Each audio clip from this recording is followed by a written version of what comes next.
Vernomatic Productions. Are you ready? Live from the Metal Mayhem Studios in Rochester, New York. We are gold. And heard around the world by metalheads just like you. This is Metal Mayhem ROC. Heavy metal music. Your weekly dose of metal music, interviews, album reviews, news, and more. Want to be part of the show? Send us a message through our website, metalmayhemroc.com, or hit us up on Facebook and Twitter. Search Metal Mayhem ROC, a proud member of the Pantheon podcast team. It's getting nice and heavy. Now, welcome our hosts, John the Vernomatic Verno, and direct from New Jersey, Metal Walt. Good evening, everybody. As always, new pod episodes drop on Thursday nights. Tonight, we dive into the world of classic rock, blues, and metal fusion, as rock veterans Jimmy Kunes and Angus Clark are here to discuss the brand new Kunes Clark self-debut album. Metal Walt catches up with these two guys as they, again, talk about the new self-titled album and the recent record release show in New York City that Metal Walt and our other guest tonight, Kenny Man on the Street Kessel, were at last week at the Bitter End nightclub in New York City. Jimmy Kunes' career spans from Savoy Brown to Cactus and his collaboration with other rock legends, Angus Clark's experience with Trans-Siberian Orchestra, and Angus's diverse musical background. They discuss how they recorded and collaborated on this album, including working with Simon Kirke and Carmen Appice. They talk about the making of the new single Step Up and Step Aside and the creative process behind this entire album. They also discuss performing at Sweden Rock Fest with legends like Alice Cooper and Nugent, and just overall cool rock stories. You know, these guys, again, they're veterans. They've played with so many people, and the conversation is just downright interesting. So again, that's coming up in just a second. But before we dive into it, don't forget to visit the metalmayhemroc.com website. Sign up for our newsletter to stay updated on new podcast episodes, YouTube interviews, CD and concert reviews, alerts for our live radio show that I host on Metal Devastation Radio on Monday nights. And if you're looking for some cool merch, the Etsy page link is up there, the Metal Mayhem ROC merch page. Tons of fitted shirts, hoodies, drinkware, stickers, phone cases. Again, that's metalmayhemroc.com. If you missed some recent episodes, last week we had Carl Legall and Ron Holzner of Legions of Doom talking about the Skull 3 album. A couple weeks before, we had the Ultimate 5-album Run Showdown show. We had Alex Skolnick on talking about the Metal Allegiance show in Jersey last week. And we spotlighted 12 killer under-the-radar bands from the 80s. Again, that's all up on the website. Do us a favor, subscribe to the pod, leave a review. If you leave a review, we'll read it on the show. So let's get into this Metal Walt interview with rock veterans Jimmy Kunes and Angus Clark. I'm the Vernomatic, and this is Metal Mayhem ROC.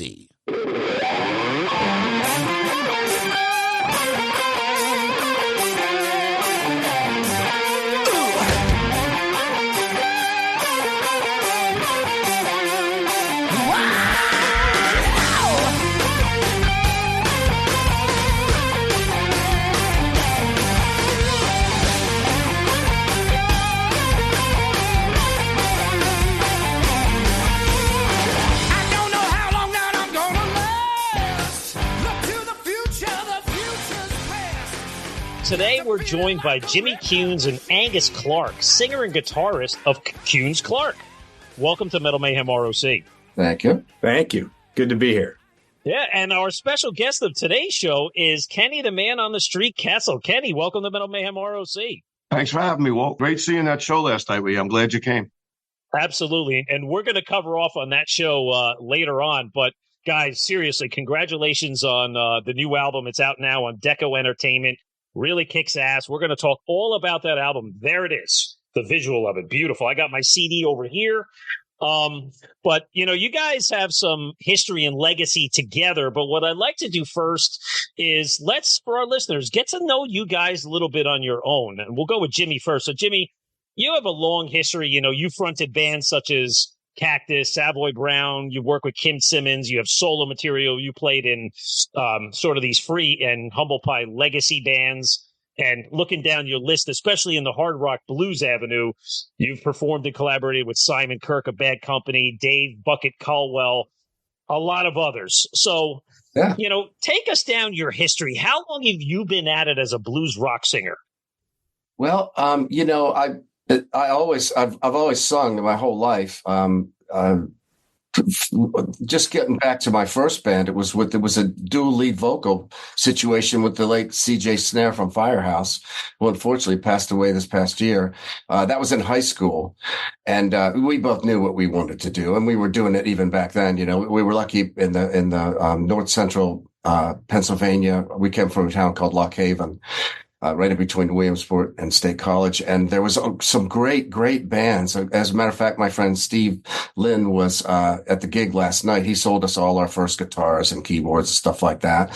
And, I moved to Scotland in 1977. I was there till 81, and I picked up bands, and I had some great situations musically over there. And plus, it was it was beginning of the new wave of British heavy metal bands. And still, there was all the great classic rock bands like David Coverdale's Whitesnake with Mickey Moody and Bernie Marsden, Gillan, Nazareth UFO. And I used to go to the Glasgow Apollo and see them all. And when I moved back to the States in 81, I started to look around in Connecticut. I joined a band called Little Maniacs, and I started to do some auditions. I always knew I'd end up in New York City, where I eventually did an audition and got the gig with Greg Smith and Rick Ventura and my friend Steve Wexler. That was a band called Silent Partner, and that was just post Riot.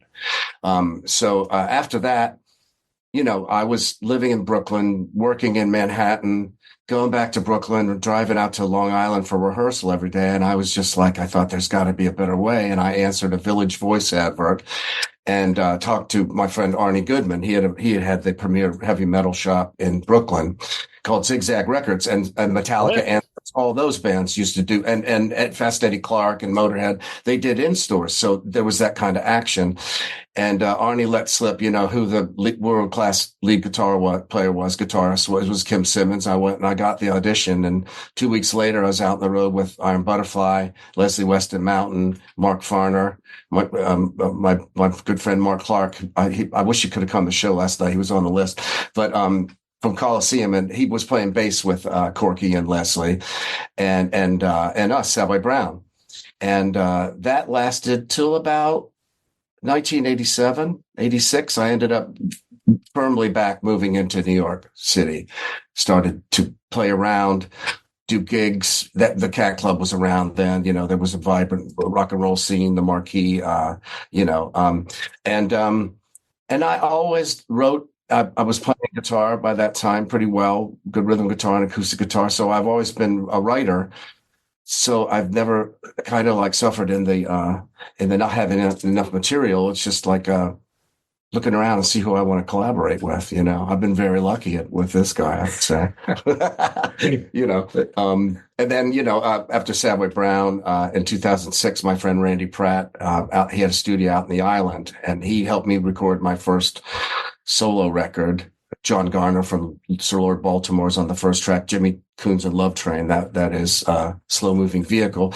And then in 2006, I want to say I worked with Simon and my friend Rob Kearns on bass he's with Sheryl Crow now, and from Skinner, and he was Cry of Love. So I actually tried out for Cry of Love down in North Carolina, but it was kind of a situation like, okay, pack everything up in New York and move down to Raleigh. And I was like, I just didn't have the gut about it, and they ended up with the right singer and Kelly. And plus he was one of their homeboys, so it was like all North Carolinians. And, since then I've been really lucky. I got asked to join Cactus, like I was saying from Randy, asked me in 2006. We played Sweden Rock that year, which I think was probably the best year. The headliners were like Whitesnake and Ted Nugent, Alex Harvey Band, Alice Cooper was there. We were there. The Sweet was there. Crucified Barber. It was just so great. 3 of the best days of my life. And that was with Tim Bogert, Jim McCarty, Carmine, the original Cactus. And I, of course, replaced the late Rusty Day.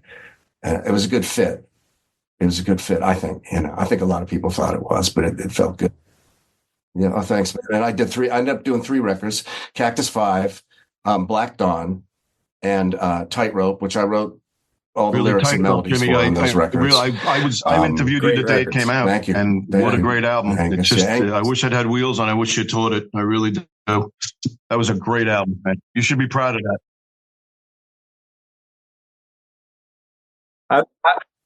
I was kind of blown away by Tightrope, and that was Jay-Z mixing, right? Yeah, it was. Yeah, and Jay-Z mixed our record. Yeah, so I had been listening to Tightrope around the time, Yeah, did I send that to you? Did I send you the link? I just pulled it up on my phone. I said, I'm gonna listen to that record. Man, I gotta tell you. I was like, man, this record sounds good. I have rough mixes of that record before we put a lot of overdubs on. And I said, some of the stuff I said to Carmine, I said, you send this to Classic Rock and this would be a hit. Like some of the working mixes, sometimes I find that if you put a little too much into it, maybe it's just a little too much, I think it came out Thank great. you, man. Thanks. Yeah. And that was Paul Warren and Carmine. I think Carmine wanted Paul Warren, who was the last guitar player in the band, the version that I played with. They just celebrated 30,000 radio stations played Papa Was a Rolling Stone. And Paul Warren out there, hey, Paulie, he played guitar. And you do that song justice, Jimmy. You really did. Money from that because he joined the musicians. That's true. That's true. Yeah. Thank you, man. Well, Paul, that's a dual lead vocal between Paul and I. He laid down the vocal. I said, why don't you just do the whole, I don't want to push you out. And so he gave me all the hard verses, but I think it turned out all right. All the scat singing verses. I think it turned out all right, though.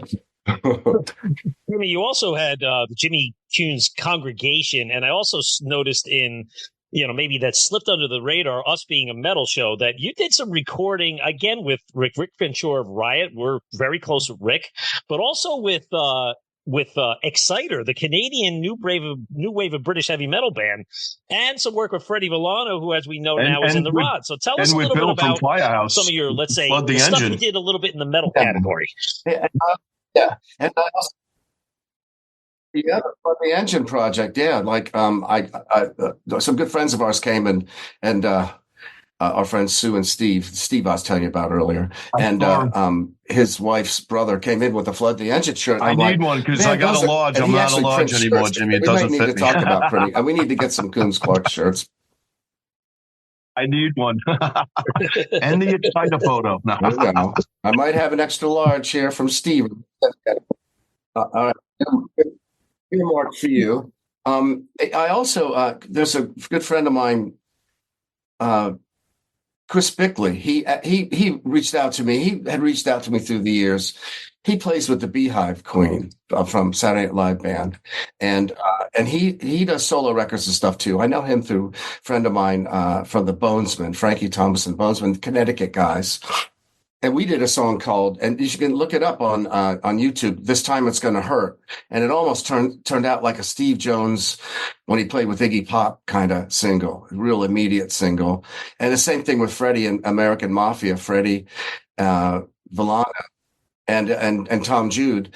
They sent me some songs and said, hey, do you want to sing a couple songs? And that's actually how I got Bobby Marks hired for the Humble Pie thing, because we played 2 songs on the American Mafia album. I can't remember what the name of it was. It's got a bullet hole or something like that. It's the Jimmy Kunes encyclopedia. I know. Right, I'm exhausted already. This is amazing. I just listened to an interview with Joe Elliott from Def Leppard, and Joe Elliott is almost as big a fan of like encyclopedic knowledge of the music that influenced him. He's almost to Jimmy's level, but not quite. He's definitely a real enthusiast for sure. Yeah, I met. Yeah, Def Leppard was actually one of the headliners when we played Sweden Rock, and we were backstage. Carmine and I were hanging out with Brian Robertson, and we kind of nodded. The bassist he kind of stays to himself. He gets a little wants to be away from all the action. But we were walking around, and Joe had his Mick Ronson shirt on. I said, I tried to order one of those. Oh, I bought them all. He said, "Don't even. There's not available anymore. I bought them all." Yeah. So that's like gives to show you, who isn't a Mick Ronson fanatic like I am, That was a classic Bowie era with Mick Ronson, and just to hang with Brian Robertson. I'm a huge Thin Lizzy nut, and that's Brian Robertson's the genuine article. I mean, I know that there are, like that chair has also a chair. That's a terrible Broadway way of referring to it. that guitar slot in Thin Lizzy, was also occupied by Gary Moore and then John Sykes. But Brian Robertson is the guitar player on Jailbreak and on Alive and Dangerous. Amazing. So he's the genuine article. And you watch him, it's like he's got the cigarette like between these two fingers while he's picking, and it's just the completely he was in Motorhead. Another perfect day over there. I can't get over how cool Brian Robertson is. I love that. That's my favorite album by them. Yeah. So we were hanging out. He let me play his guitar. He's like, and I think he said Phil bought him the Black Beauty that he had, and he had this leather strap that he went like this, and the thing didn't move. It was almost like it was all one unit. Yeah. And he's like, Jimmy, check out the neck. It's all worn down. And I was just like, I can't believe I'm playing this. And that was at Sweden Rock. You're going to have a hard time getting us to talk about ourselves, basically. What's going on? We can just... So, Jimmy, this is great, man. We can go on all day. Angus, I want to give you some time, for you to talk about it. And I will say my Angus experience is, it seems like about every other year or so, I end up at the Prudential Center going to see Trans-Siberian Orchestra. And there's you down front with Chris Caffrey and the band and the beautiful background singers, and there's fire and flames and explosions. And I always look forward to what Sabotage songs are going to be played. So we know you best from TSO and touring, but you got a big diverse career. You've been in Rock of Ages. You perform with lots of different artists, Kataro, Cher, Lynn Turner, who's a local guy. And you have some of your own metal collaborations, Metal Church, Dee Dee Verney and others. I see the TSO tour was just announced this week, right? So there's the date at the Prudential Center. I'll probably take my family down there, but give us a little background on your history now. Well, I'm glad you get to see the TSO at the Prudential Center. I'm never there. I'm in the West Coast band, so you're seeing Joel Hoekstra and Chris, and I play the same side of the stage as Chris. Like I'm kind of token blonde. I'm the stage right guitar player.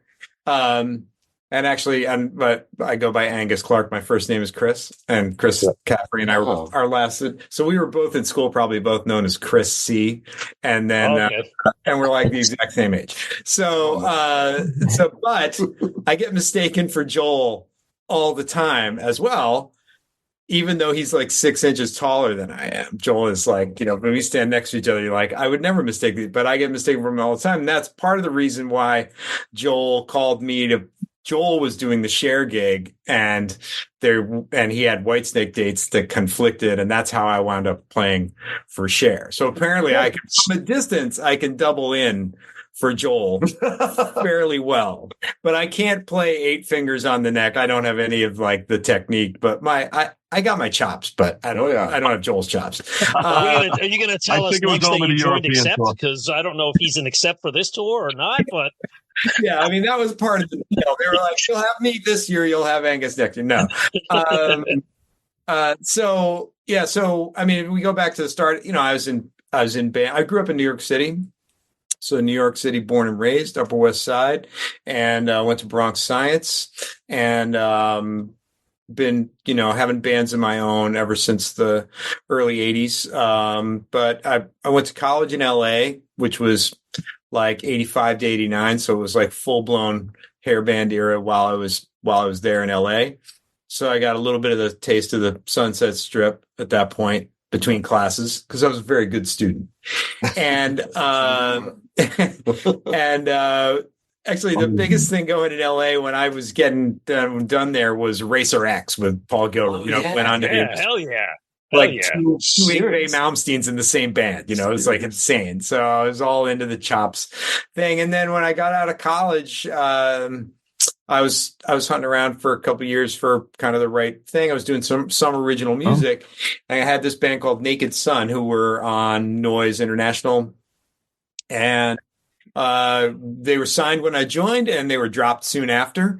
And we went around. We played some shows around the States we've self-recorded. That was the era of the ADAT. Everybody made their own record, right? This is like 92, and we were big hair and very prog, but not kind of Dream Theater prog. It was more artsy prog, like Yes, Vandergraaf Generator kind of prog. Yes. And I know I'm still a fan, but it just wasn't what was happening. Yeah. So we get to LA and we played this showcase. Like every gig we played was with Weezer.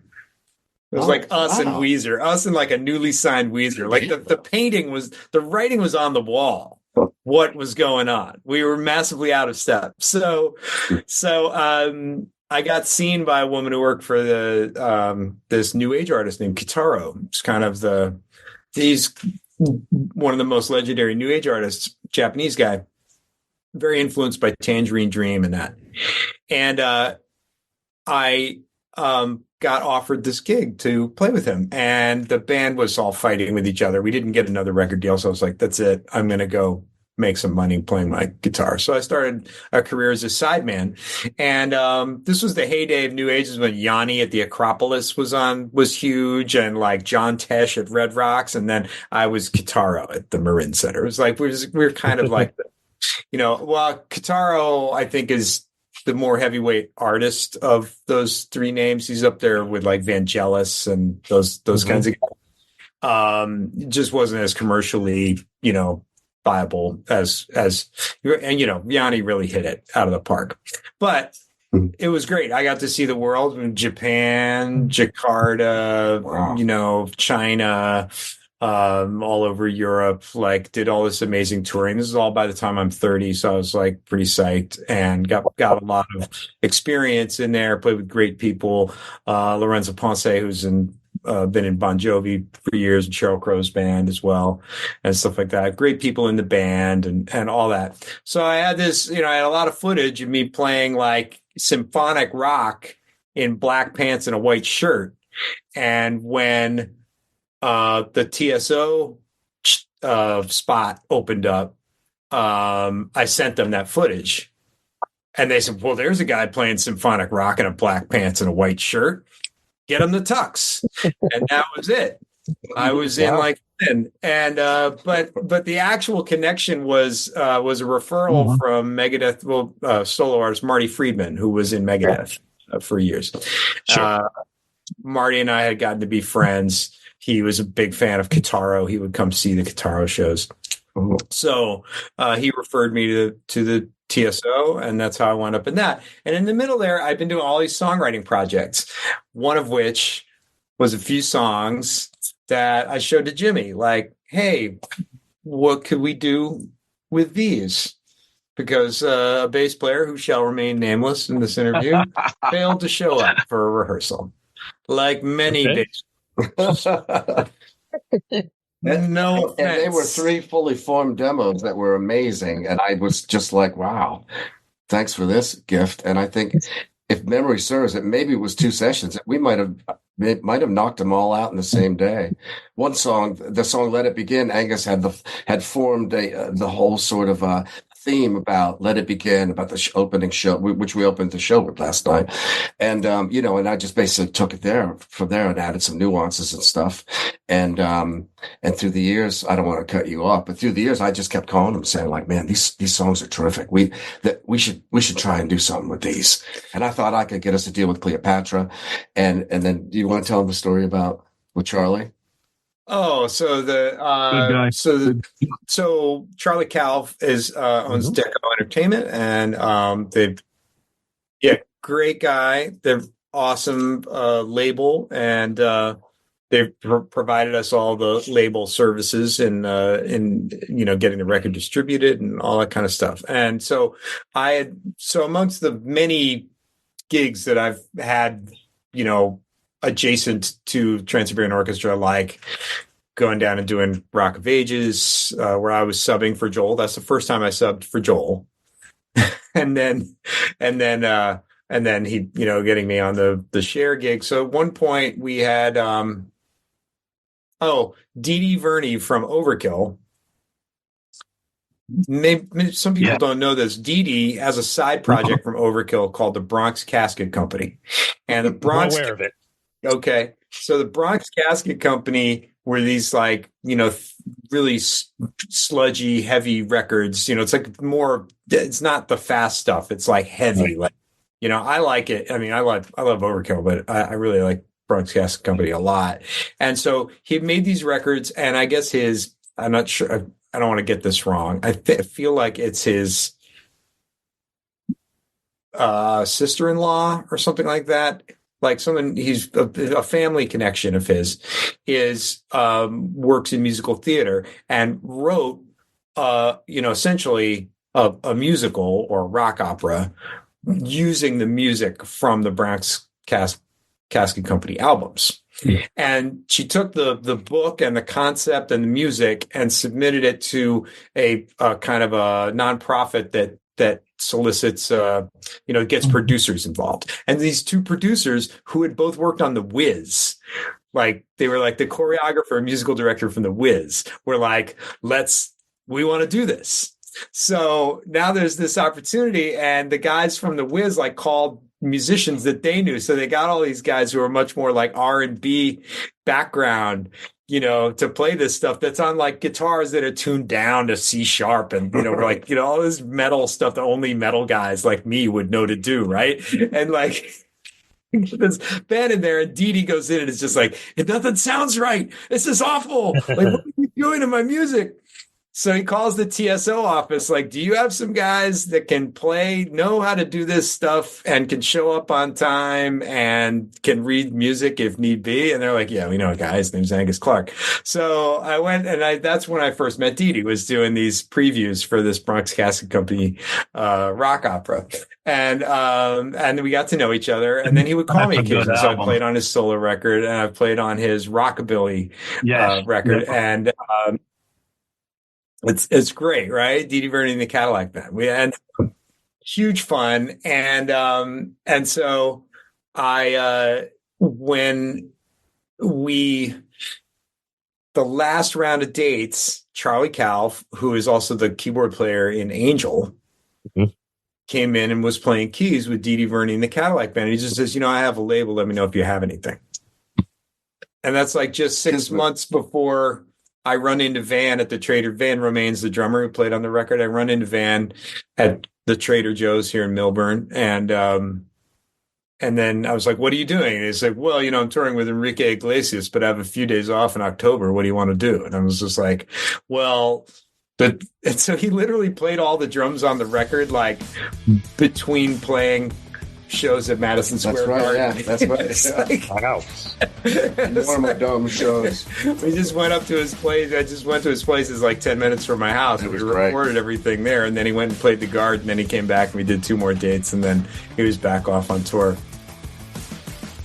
Metal Mayhem ROC. I'm Metalhead. Metal Mayhem ROC is the home for metal from the very beginnings. This is James DeVere from Hellstar. You're listening to Burn-O-Matic. Dave Overkill from the Cleveland band Destructor. Hey, Dave, how are you? I'm doing great. To longtime headliners. Hey, this is Red Beach from Whitesnake. Hey, this is Vinny Appice from Dio, Black Sabbath, and Last in Line. To music of today. Hi, this is Olaf Wickstrand from Enforcer. Hi, this is Braun from Mastodon. You're listening to Metal Mayhem ROC. With John the Burn-O-Matic Burner. Plus, we talk with producers and authors to give you behind-the-scenes info. Hi, this is William Merwin, author of The Meaning of Metallica, Ride the Lyrics. Greg Renoff, the author of the book Van Halen Rising, and the Ted Templeman book, A Platinum Producer's Life in Music. Pleasure. Thanks for having me on. Metal Mayhem ROC, a proud member of the Pantheon podcast team, giving you more to listen for. Join our community, and always remember to keep it heavy. Taking it back, though, guys, what I want to know is, when did the two of you meet each other? Like, what is your history together? Because you mentioned some of the material goes back like 10, 15 years ago. Where did your paths cross? Like, when did you become friends or collaborators or city guys? Oh, at Virgil's, right? The guy that was there with you, that brought you to Virgil's, was there last night. I know. Yeah, it's so bizarre because they're good friends of ours, Paul and Lola, that they live out in Huntington.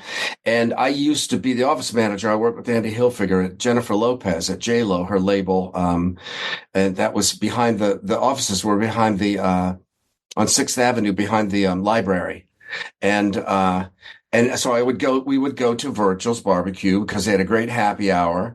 And I walked in and my friend Paul had this Arthur Lee in Love shirt on. And I said, wow, cool shirt. He goes, you probably don't remember that band. I said, Arthur Lee? Certainly I remember that. Alone Again. Remember, Kenny? They did, on Lights Out, they did Alone Again or by UFO.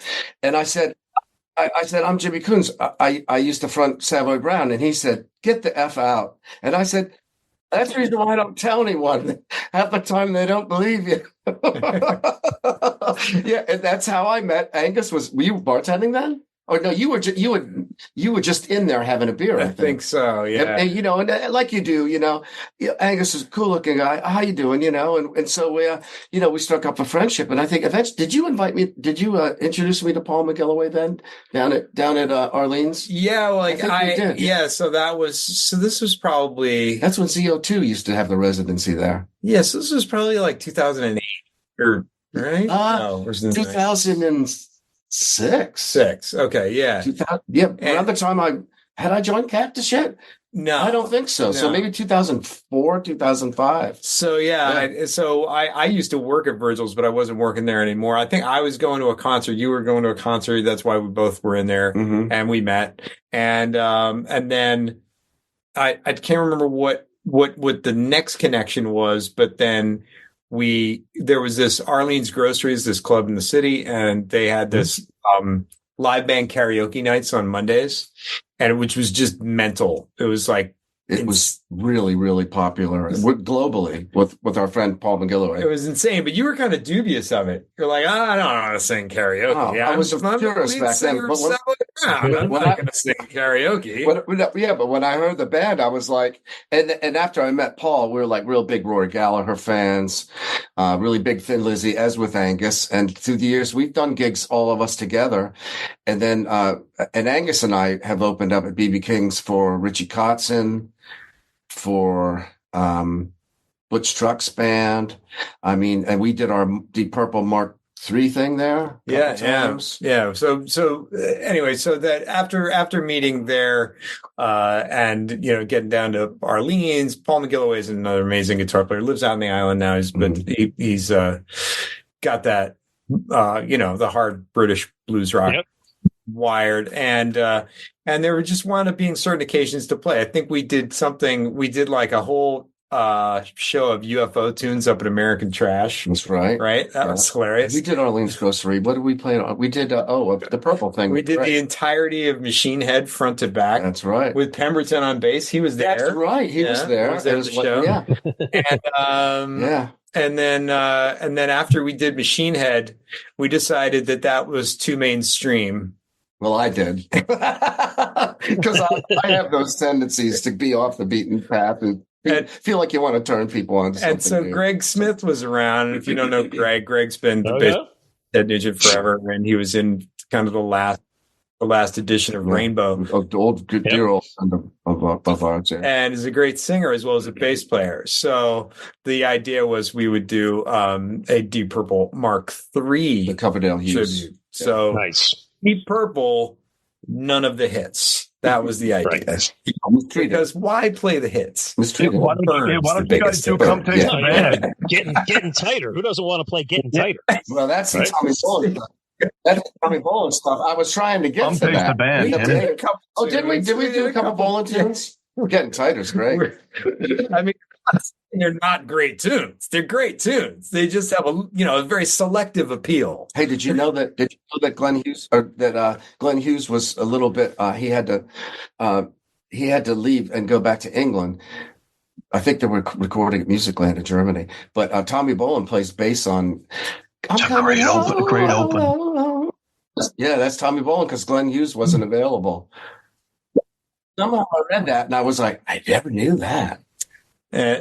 Man, I just love it that Glenn is still performing, and he's got a killer band. I think it's Soren.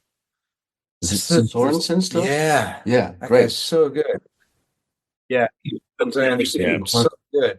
And Soren has the right boots. He's got the white boots. I met you at Brian's when I backyard played with Joe Lynn, I went and bought the white boots. Oh. I think I'll check my pictures. You might have them. Exactly. Might have had them on. I brought the white boots. I think I brought them in a separate bag. Nice. You're going to do the festival next summer? He wants us to play. Yes, I saw that. Did you see that? I know. We should... By the way, another big support. Yeah, he sent me email. He said, I'm getting the lineup together. And I thought, hey, let me get this gig and stuff out of the way, and I'll give you a shout. So, But yeah, I mean, if you're gonna play for Joe Lynn, I mean, you got to have the pointy-toed white boots on. Man. And I showed up. Yeah. I showed up, and I think the drummer was like, "What's with the boots?" And I was like, "Where are your white boots?"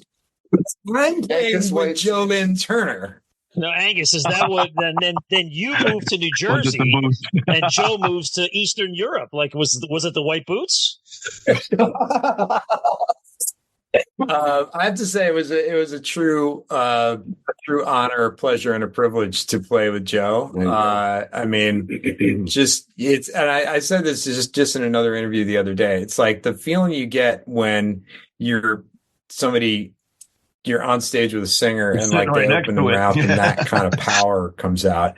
I get the same thing with Jimmy. It's so like kind of it's so cool. I mean, there's just a few experiences I've had like that where it's just like whatever comes down in the TSO. We've had Paul Rogers guest with us. We've had John Anderson from Yes. We've had, and you're using in-ear monitors. So you kind of have like this like direct line from the microphone. So like when John Anderson's on there going, in and around the lake, and I'm sitting there with the string panicking.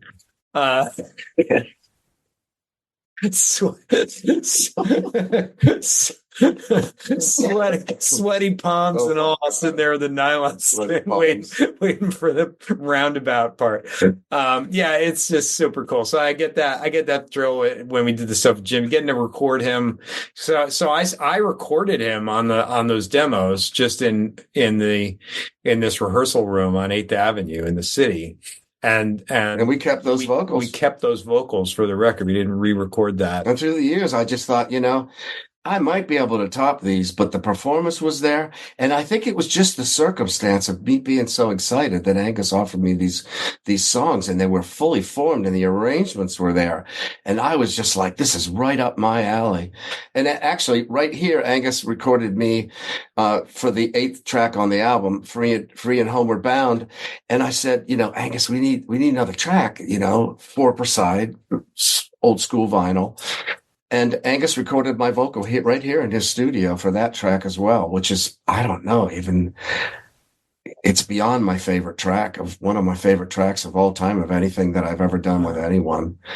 Well, that song closes the album, but I mean, it's moody, it's atmospheric, it's a little bit somber, right? But it's kind of this beautiful track, right? Jimmy, your vocals shine on that. You shine on that track. Thank you. Well, how about his Martin guitar? That rings on that track. Well, you know what it is? It's like it's going through the struggle of life and feeling like we all do, left out in the cold sometimes, maybe through your fault. Maybe it wasn't your fault, but you got to have that reflex in life where you break the chains that confine you. And in the end, with every step, another mile, because I'm free and homeward bound, how in the end, it's all okay. Yeah. There's a lot. I was just reading the album, the song titles, and there's a lot of positivity in all of it. And that's where I know that just in the amount of time we've been spending together working on the record, like that's where Jimmy's head's been at. I think it's important. I think that my grandfather was a Lutheran pastor, and I think maybe I got a little bit of that. Hence the name Jimmy Kunes Congregation, which that third album solo album. That was supposed to be out in 223 or something. beautiful. Yeah. But then with the humble pie thing was going on, the pandemic, the start again, stop again. The Cactus dates, they were on again, they were off again.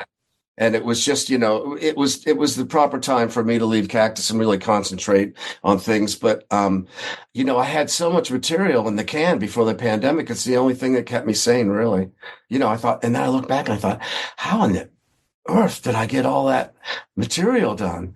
It's just, and Angus knows, it's just like nose to the grindstone. Bring me the next project. Yeah. I live for the next song kind of thing. And that's my big buzz. You definitely I'm do. sure it's Angus's as well. And we got 8 good buzzes on this one right here. Oh, yeah. Oh, yeah. So, guys, you hit on the point. The demos that you recorded, the original recordings of the vocal and the demo. Which tracks are those? Let's talk about those vocals and which tracks are those. It's Cross to Bear, Release Yourself, and Let It Begin. Right? Okay. Yeah. It's those 3.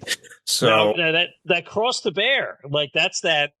I call it like a honky tonk twang to it. It's just like it's like kind of got a Scottish kind of. Yeah, it's a catchy and like you just feel good about it, and then you get the soulful keyboards come across, and then like your vocals, Jimmy, really like they're raspy, but they're really warm.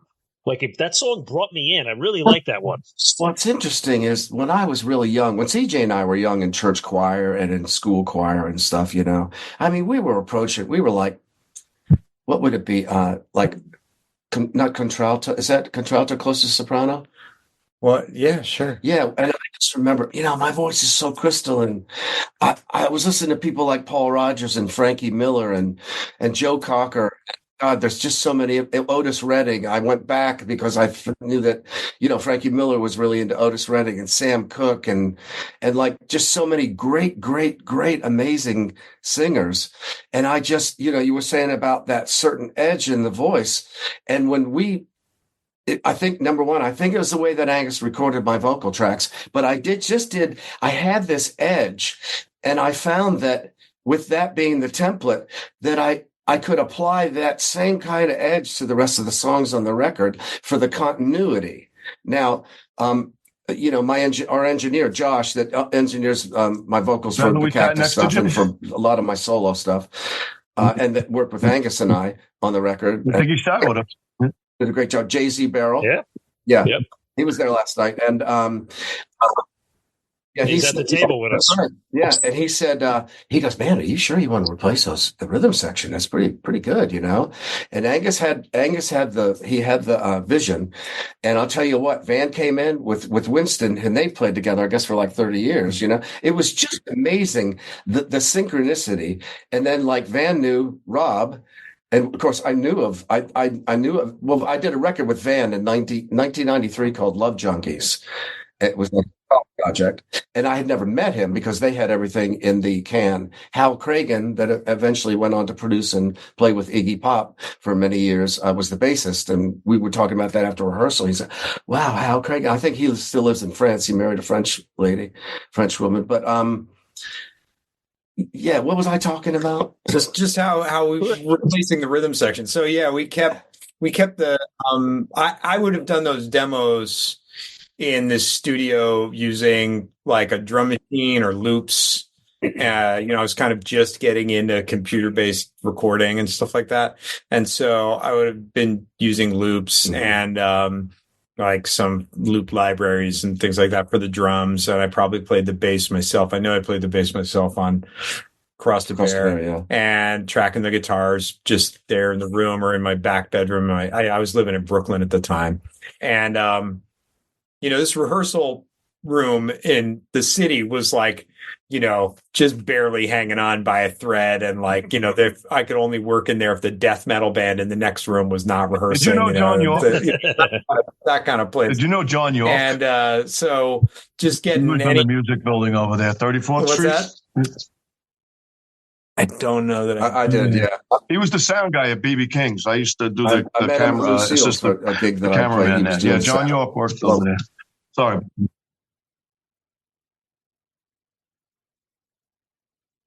Yeah.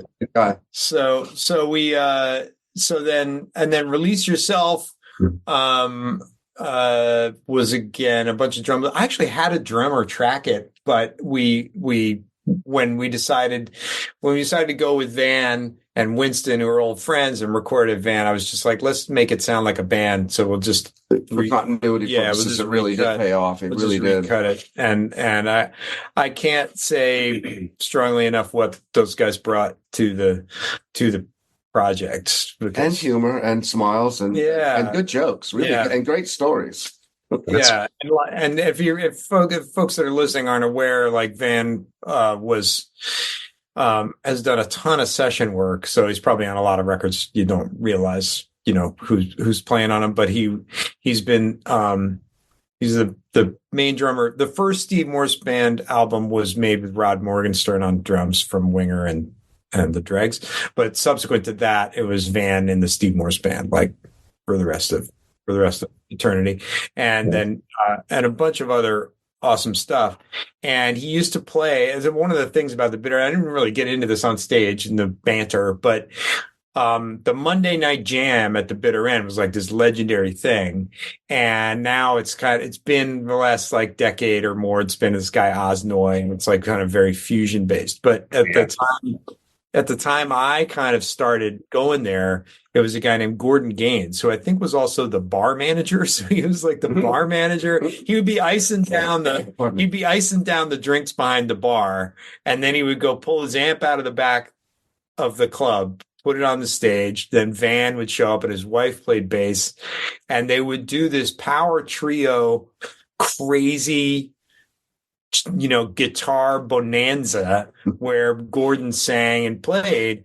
And like I would see Van there. And then at some point I actually got up the nerve to introduce myself to Gordon and through a connection through a friend, and I got to jam. And I don't think Van was drumming that night, but I got up on stage. That was like the first time I got on stage at the Bitter End was with this guy, Gordon Gaines, and Van was his drummer for most of the time that he played there. So like when we finally connected like last year about, hey, would you like to play on the record? Like I brought up the thing and I was like, yeah, man, I saw you play with Gordon. There's footage of you online of doing it. And he's like, and then we got in this whole thing about it. So the fact that we all came back together, he hasn't played at the Bitter End in years, because he's like, now he's Enrique Iglesias' his musical director, hasn't. So the fact that when we were looking to do a gig, I thought, let's do it there because it's a beautiful club. And a brand new sound system 2 weeks ago. New PA, they have a Hammond organ. And so it was kind of a real comeback, and it was a nice bonding thing for kind of everybody involved. Winston, our bass player, also knew Gordon, and both those guys, all three of them have, with Rob Flores included, have played the Bitter End like a million times. So it was just kind of nice to do it there. It was a great party. Thank you guys for being there. It was awesome. Yeah, thanks. No, it was a great night, and it was awesome to hear. I mean, you guys played all 8 songs from the album, and you played the cover Lucille. It was great. I mean, Roger Earl and his wife Linda were there. Charlie, of course. But maybe going back up to the Joe Franco, going back up to the album, guys, I want to give you the time to talk about the songs because that's what's the most important stuff here. Step Up and Step Aside. That's like your single, your video. I mean, even the video's cool. You guys kind of have that old sexy girl, the drag racing down the street. It looks like it's in Cuba or something. I don't know, but that was the first song that came out a couple months ago, and I remember hearing it, and I was like, holy crap, man, this is like high energy blues rock. It's just ripping guitar. I'm like, just felt like I was like pulling a Foghat album out from the 70s. I like that. Yeah, I don't know. So like, talk about some of these songs. Yeah. West Side Story kind of. I was like, is it West Side Story? I think it's, I don't know what, like that's a video. I mean, I'm very thankful to the people that put up with that video because they're using kind of, I guess, footage that they, isn't copyrighted in order to kind of collect this thing together. Yeah. And that looks like it's from some kind of musical movie. It definitely looks like a chorus of female dancers hosting a drag race. Yeah. So dancing around Halloween. Drag car race. Yeah. Not like anyway. They just, I was like, like fast cars and like dancers. And like they sent me some things and I was just like, and it was like, It's like stock car. It all works. It all works. And Angus goes, you're right. So Angus tweaked it. You know, I was like, no, I need a hot drag race, hot female person dropping a. I had to spell it out for him completely. I need muscle cars on road racing with, he wanted dropping a kerchief and hitting the gas. He wanted Sunday, Raceway Park. I like that. There you go, Jimmy. Right, the Raceway. And I had a couple ideas for like intersplicing a couple things. The record. I said, "What about the label of the record?" So they kind of did that at the beginning for the intro. So Angus had them incorporate that, and then during rehearsals and when we were tracking the records, we were trying to get together some footage that we could intersperse, but maybe for the next we're not social media masters, but. I think so. Step Up, Step Aside. Like that. The riff is kind of very. I can go through all the influences, but it's just kind of like I'm coming from a very Hendrix kind of place. Like Hendrix, Let Me Stand Next to Your Fire meets I'm a Rocker by Thin Lizzy or something that. And then, but then the riff itself uses all these kinds of jumps, like and that's just based on stuff that he does, because he's like always kind of how flattering is that? He's just kind of like always jumping the octave and giving me those cool high notes, and I was just like, I want to do a little lick that does that, so I want to do that. So it was born out of jealousy, and then and then I wanted that kind of stop time thing because it's a big showcase for the drummer, and I knew we had an awesome drummer, so. There you go. Yeah. So that one worked out. Second tune on the record, For My Life. Well, hey, let me just say this real quick. So the lyric on that, our friends, we were talking about our friends Paul and Lola out in Huntington that got with me when I met Angus. We were out there. My girlfriend and I were out in their place, and I was watching some television with Lola, and Angus started feeding me these songs. And the first song that I listened to was, and Lola said to me, "Hey, do you want to watch this thing with me, Scream?" And I said, "Like the movie Scream?" No, it's like a series. And it's so tongue in cheek. It's almost like Buffy the Vampire Slayer version of Scream. But anyway, these really, really attractive girls, in the film, with their kind of isms, and we're watching it, and something happened, and one of the girls says, "Oh, don't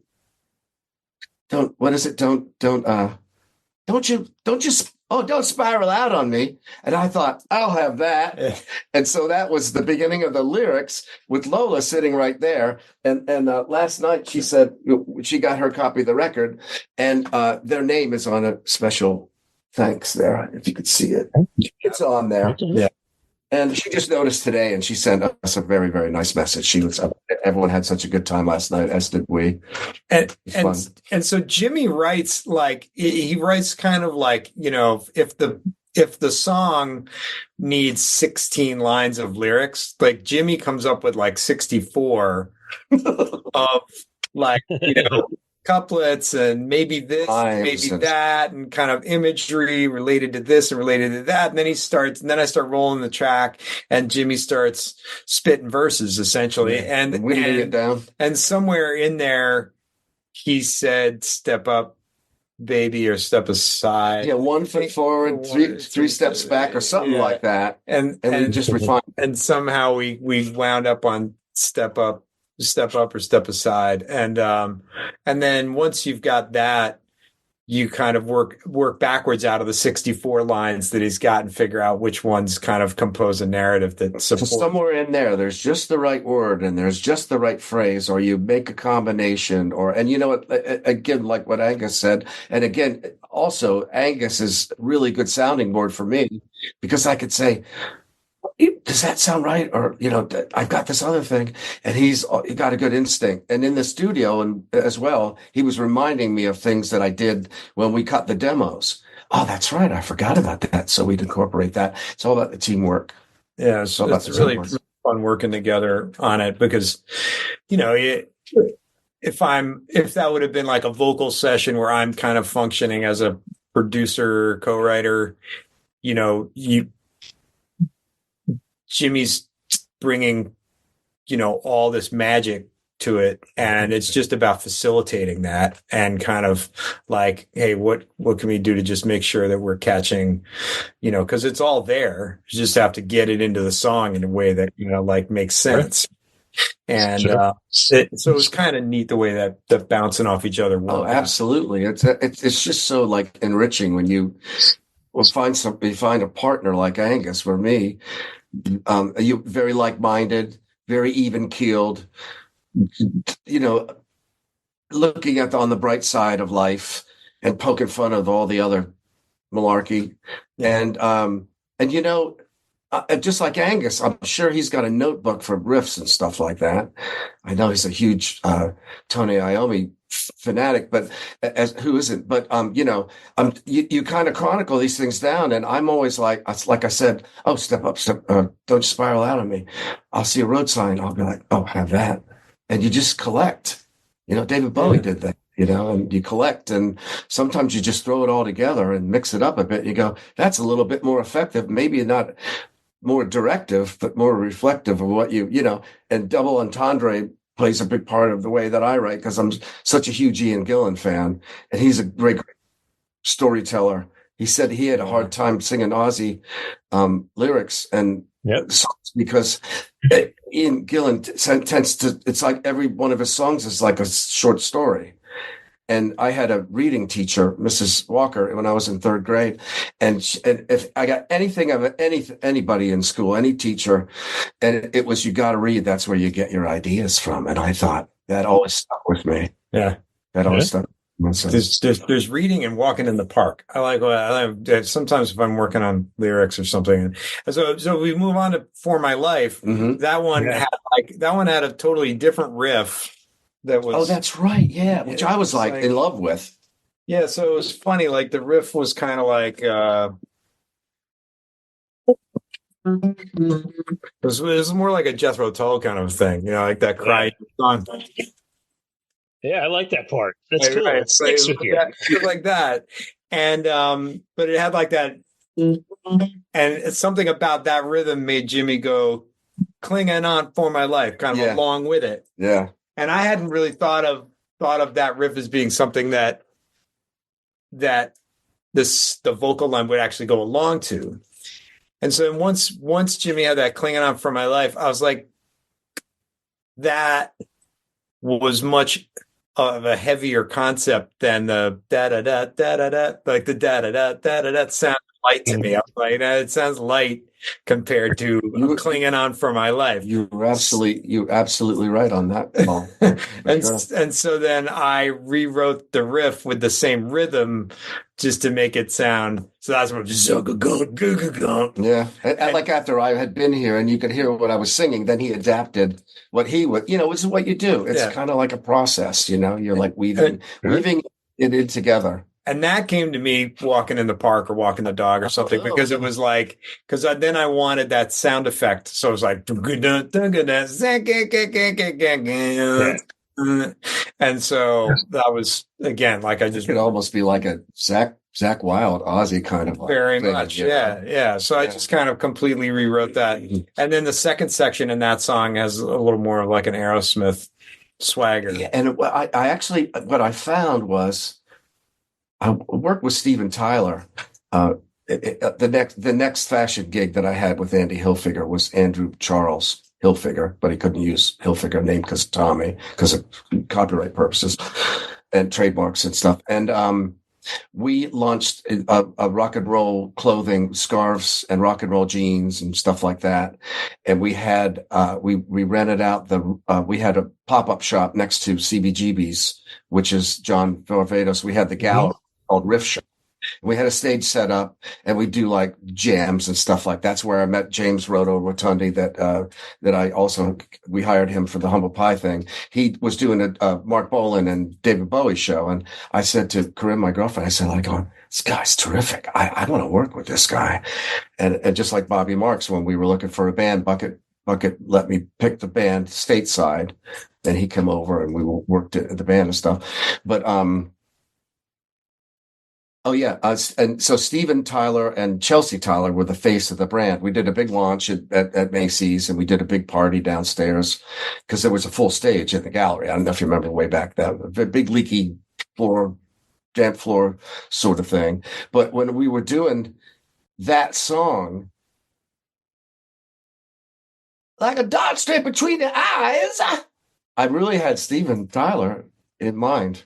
Yeah, for that, his kind of delivery, like you could sing it straight, but when you put a little gumption in there, even better. Yeah. And then it kind of, and so that's like the riff and the Aerosmithy part, and then there's the big halftime epic sounding section, which to me is that's like the big epic. To me, it's very, I don't know. To me, it's Sabbathy, but yeah. And you just go off. It's just good shredding at the back end. But I'm a big fan of like big outros, big sections. Could be at the beginning. Depends on what works. Do you start the song with the title? You can do that. The Beatles. That's a big Beatles thing.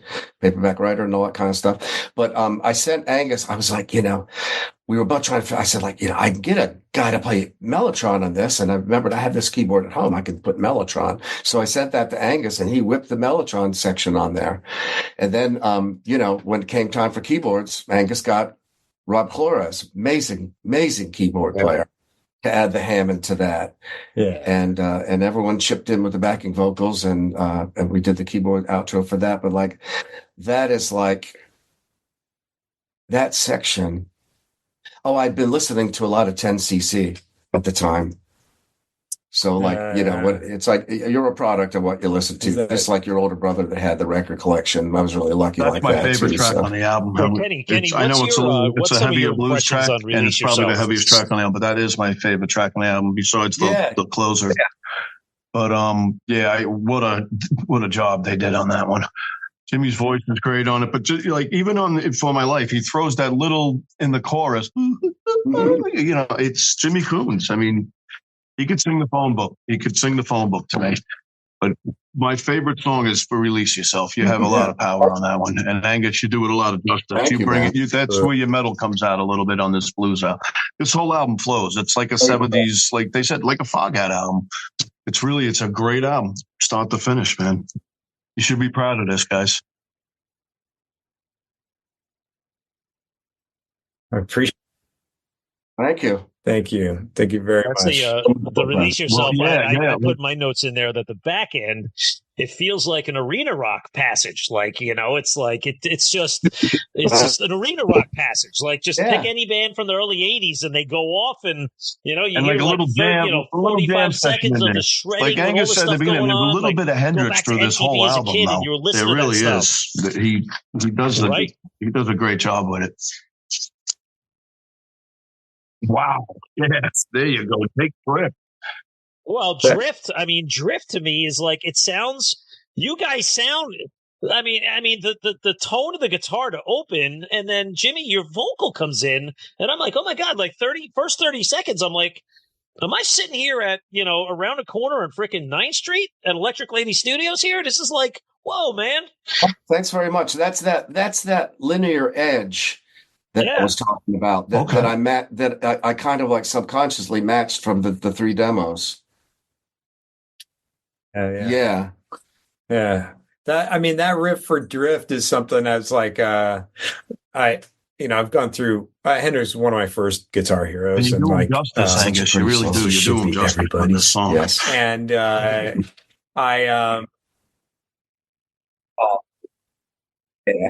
thanks. I had that riff kicking around for forever. Kind of like the whole intro was just kind of a thing. I just didn't know what to do with it, and I was just like, "Oh, this is the time." Once we were like, "Hey, we're going to finish this up and make it." Like, oh, well, then this one's in there. So I just kind of put it up for grabs, and Jimmy was like, "Okay." Every riff you sent me, every riff, and like, with extended sections, with bridges and like in the working process, and a lot of those we pieced together section by section right here in Angus's studio. But I mean, we didn't leave anything. Everything he sent me, we used. It really did flows, and the way you end it, like with Thrift into Free and Homeward Bound, that's a good way to end it. It really was. It just flows from the maybe Let It Begin could open. But opening it with Step Up and Step Aside is a good way to open, because you're giving everybody a bam, bam right away and letting them know where you're coming from. It was a wonderful place. Yeah. We and Jimmy wrote the music for the bridge on Drift. That was like a whole section. Oh yeah, we got to a certain section, and I've been, I always have my iPhone at the ready with the and record on the voice message thing. And you got to be careful when you get new phones. You don't want to lose all those files, But this has been something that I thought, oh, this is kind of. And Angus said, okay, now we need a bridge. And I said, I have this thing. And I was like, being more of a singer than a guitar player, through the years, I'm getting closer with your vocal melody, matching my guitar playing with what I'm singing and the themes and everything. Thanks, But and it worked. And then it was just it was in a different key, so it was just a question of kind of shoehorning it into the transition. I thought, and a little bit of had to get out the toolbox there to get it, kind of into it and out of it. And then we cut a lot of it. We cut a lot of I did after we'd done the drums at Van Romaine's place, then I had done a bunch of guitars here, but I was self-producing, and I started to kind of lose my, I didn't have anybody bouncing it off, because I was kind of doing it here and there, and we weren't getting together to do it. I was just kind of like, let me do this. It's midnight. Let me do this for Angus kept pushing the rock and pushing the rock, and the momentum that's the fulfilling thing about the whole thing. But I did book Van's space just to do guitars. So we went back there, and I brought this amp. I made the whole record with this amp, and I brought the guitars over there and everything, and I cut the solo there, and Jimmy was basically producing me at that point, and I had played this one, and I was like, oh no, I got a better one, and he was just like, no, that's the one, you just need to fix the ending. So we did that, and then I kept listening to it, and I was like, this is the right solo, but the tone isn't exactly right. And so I set this up back at home, and I relearned the solo note for note, and I played it on this Telecaster back here to get it so that the tone fit in with it and everything. So anyway, I was just super grateful for Jimmy and Van in that instance. It was great. And likewise too with the vocals. It's nice to have someone that you can bounce ideas off of, and sometimes you miss things, and sometimes it's a collaboration. It's a fun collaboration. It was a great record to make. It seemed like it just was like whoosh, and the record was done, and Deko had it. We did a pre-release. We did our record release party last night. Good. Now we're looking at this, more live dates. Taking it further out on the road, and we'll see what comes up. Maybe in Brian's backyard. Brian's maybe July, Nashville in March. Yeah, we're looking. Yeah, we'd love to do some more local stuff, hopefully, and then we've got maybe some. I'll tell you where this would fit right in Daryl's house. Just in a couple of that would be places. A perfect fit up there. And yeah, I definitely think so. I'm going to make some phone calls later. You're right, man. Yeah, I know a couple of people up there. They're good people. Thanks, Kenny. That's a wonderful idea. Beautiful sound system. Yeah. You played there before, right? That's right, Jimmy. That's right. Humble Pie did. We did a show up there, and then I went up. Yeah, I went up to see Roto. Corinne and I went up a couple months ago to see him with Zoso. He does a good page on that. So good band. That's the drummer I was telling you about from Jerry Cantrell's solo band. Okay. He's amazing. He's amazing. The whole band's amazing. Yeah, that's a good tribute. Yeah, Roto's a good egg. Let me ask you, Roto, Angus, Paul McGilloway. I'm so lucky to have such great guitar players that I have the opportunity to play with. I'm like, it's fantastic, really. It's fantastic. Well, it's funny, Jimmy, when I had met you down at Arlene's at the Bon Scott birthday bash, that was the first time you and I said hello. And, my connection to that show was John Jackson, and he introduced me to Paul. And then you introduced me to Greg. It was like this whole big New York cycle. So it's all coming full circle. But guys, I want to ask you, I mean, the album, listen, 8 tracks, 4 on each side, how you go old school with the vinyl. But I feel like I'm left wanting a whole lot more. Like, you guys got to do more of this. I mean, tell us, like, you're going to do this again, even if it takes another 10 years. It doesn't matter. Yeah, we'll do it. It's already like 3 or 4. I'm already sending them little 3 or 4 vocal ideas and stuff. And, fleshed out. Yeah. I think that would be a good thing to do. Why not continue? It's going to give me something to do on my Mondays and Tuesdays while I'm on tour with the TSO. Yeah, you worked on a lot. You were out on the road, I think, right? Yeah. It's nice to have. Well, I have a hotel room guitar, and then we usually have Monday and Tuesday off. So, since we're talking about TSO, I thought of this, Angus. I want to put my plug in. So you got to tell somebody in that camp the next Sabotage song that needs to be played is When the Crowds Are Gone. Good one. It's a good one. Somebody's got to get that one. Every year I'm like, when is it going to come? That one and Gutter Ballet should be together this year in the tour. You need to tell somebody. I don't know who that is, but you got to tell somebody. You got to tell Metal Waltz. I think it would. Chris Cafferty would be a good one to start with. Metal Waltz when the crowd's gone. Yeah, I've been setting up a Lego interview with Chris for about 2 years now. Since they put the little Lego figure of him in there for TSO, they have him with the Christmas tree. They gave him his own Lego at Legoland. I'm not kidding you.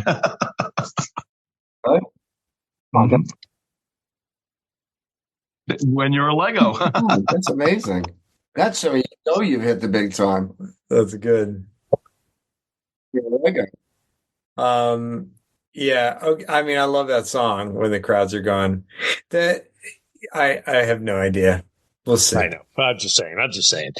But guys, I love it when I get to do anything that was like one of Chris Oliva's features. Yeah. We did the Temptation Revelation last year, and that was the kind of thing where, of all the stuff that you have to nail, Johnny Lee is in my band. He was one of Chris's closest friends, and so it was all about that first day of rehearsal and me getting through it and getting the thumbs up from Johnny Lee. And then I was like, it's going to be a good tour. Because if I hadn't gotten that thumbs up, it would have been a rough tour. So guys, again, congratulations on the album. Give us the socials. Like, where can people buy the album? Where can we find all about you guys? What's your socials? Well, to get the album, go to dekoentertainment.com, DEKO entertainment.com. Mm-hmm. That's where you can order the hard copies.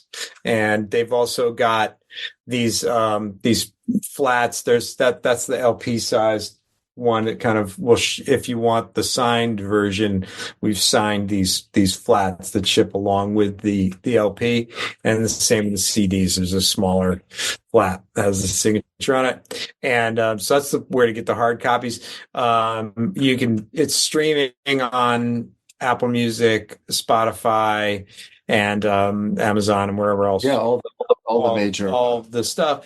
In terms of social media, I mostly post on Instagram, which is Angus Clark GTR.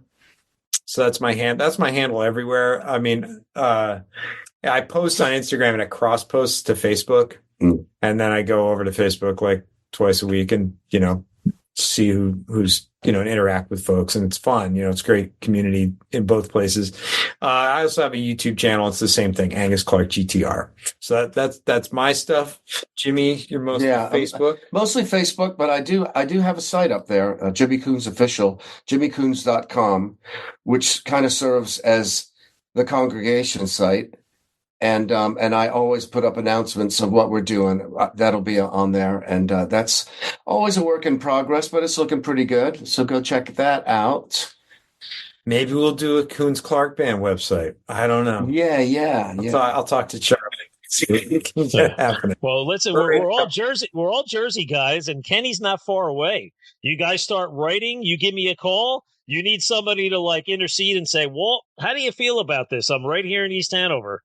And I do think the three of us need to go out somewhere and grab some beers in the near future. We live, all three of us are very close to each other. Oh, that's right. We talked about that. That's right. Yeah, there's a couple places here that I wouldn't mind checking out. You know, I still have never been inside St. James. Oh, you've never been in there? No, and I want to, what's the place, the town hall, or that really historic looking thing? They do an Oktoberfest there. Oh, yeah. We shouldn't be talking. The one in South Orange? Yeah.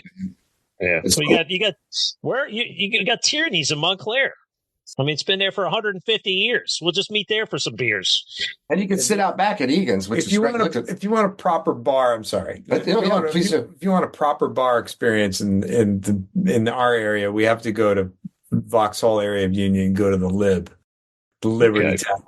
Oh, that's an old school place, right? That's a proper drinking bar. Where was it? Vauxhall? It's just over here. It's like right near the on-ramp to 78. Oh, there you go. The New Jersey interview right now. That's right. This is it.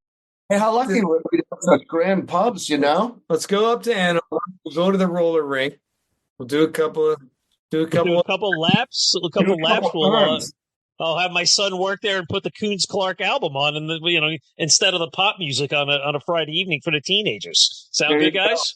Yeah, and it's up on Apple Music. It's up on Amazon Music. It's up everywhere, really. Deko Records. Just go on the website. That's where we got it. Well, guys, I want to say best of luck with the album. We'll make sure all the socials are up there. And seriously, this has been a great discussion. So don't forget to visit metalmayhemroc.com and sign up for our newsletter. Stay updated on new podcast episodes, YouTube interviews, CD and concert reviews. Also, join us for our live radio show on Metal Devastation Radio on Monday nights. And if you enjoy our content, please subscribe to the podcast and leave a review for us at Apple Podcasts. So, for my guests, Penny Kessel and Jimmy Kunes and Angus Clark, I'm Metal Walt, and this is Metal Mayhem ROC. Metal for life. Thank you for listening to Metal Mayhem ROC. Check out our website at metalmayhemroc.com for information on podcasts, archives, links to all our live radio shows, and all sorts of info. Please like, follow, and share with everyone, even your non-metal friends. And always remember to keep it heavy.